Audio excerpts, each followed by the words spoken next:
Hello everyone, good afternoon সবাইকে। তো আজকে দুপুরে লাঞ্চে ছিল মাছের মাথা দিয়ে ডাল।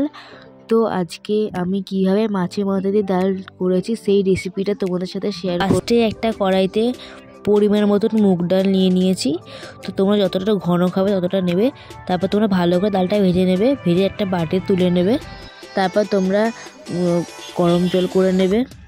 তারপর ওর মধ্যে দিয়ে দেবে ডাল। তারপর ডালটা কিছুক্ষণ ফুটিয়ে ওর মধ্যে নুন আর হলুদ দিয়ে দেবো। তারপর ঢাকা দিয়ে কিছুক্ষণ সেদ্ধ হতে দিয়ে দেবো। তারপরে একটা বাটিতে দুটো মাথা নিয়ে নিয়েছি, ওই মাথাটাকে নুন হলুদ দিয়ে মাখিয়ে দেবো। এদিকে ডালটাও সেদ্ধ হয়ে গেছে, এটা বাড়িতে নামিয়ে নিয়ে সর্ষের তেল দিয়ে দেবো গরম হতে। তারপর ওর মধ্যে একে একে দুটো মাছ ছেড়ে দেবো। তো মাছটা ভাজা হয়ে গেছে, তুলে নেবো। মধ্যে মাছ ভাজা কমপ্লিট, গাজর কুচি অ্যাড করছি। তো আমি এখানে বিনস আর গাজর কুচিটা আলাদা করে ভেজেছি, তোমরা চাইলে একসঙ্গেও ভাজতে পারো। তারপর এর মধ্যে নুন দিয়ে দিলাম, তারপর একটু হলুদ দিয়ে দিলাম পরিমাণ মতন। তারপর ওটাকে ভালো করে লাল লাল করে ভাজবো। তো ভেজে আমি এটা তুলে নেব। তোমরা চাইলে এটা একসঙ্গেও ভাজতে পারো। তো ভাজার ডান।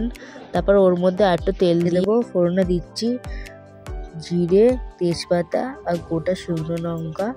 তো ভালো করে ফোড়নটাকে ভেজে নিয়ে ওর মধ্যে কাঁচা লঙ্কা কুচি দেবো আর একটু পেঁয়াজ কুচি। তো এখানে আমি দুটো পেঁয়াজ নিয়েছি।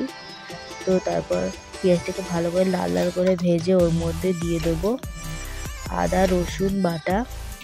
তো তোমরা যতটা পরিমাণ লাগবে ততটাই দেবে। করলাম কাঁচা লঙ্কা, শুকনো লঙ্কা আর জিরে বাটার পেস্ট। তো এখানে আমি 2 চামচ পেস্ট ব্যবহার করেছি। তো তারপর ওর মধ্যে আমি দিয়ে দেবো একটু হলুদ গুঁড়ো। তো তারপর ওইগুলো ভালোভাবে কষিয়ে ওর মধ্যে দিয়ে দিচ্ছি নুন পরিমাণ মতন। তো ভালো করে মশলাটা একটু জল দিয়ে কষাবো। তারপর ওর মধ্যে দিয়ে দিয়েছি জিরে গুঁড়ো। তো ভালো করে কষিয়ে ওই গাজর কুচি আর বিনস কুচি যেটা দিয়ে দেবো।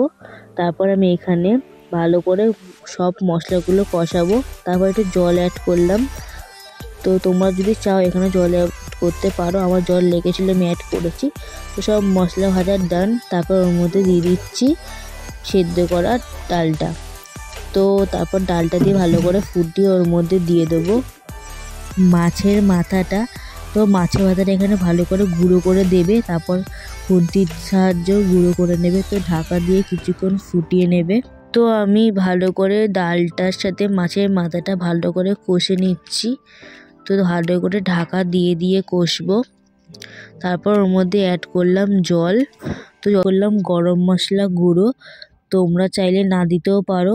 তো এখানে ভালো করে ডালটা ফুটে গেছে, ওর মধ্যে আমি 1 চামচ ঘি অ্যাড করলাম। তো ঘি দিলে টেস্টি লাগে, খুবই টেস্টি লাগে ঘি দিয়ে। তারপর একটু চিনি অ্যাড করলাম সামান্য। তো আমার মিষ্টি কম খাই, তাই চিনিটা কম দিয়ে দেবে। তো আমাদের এখানে মাছের মাথা দিয়ে ডাল রান্নার রেসিপি কম।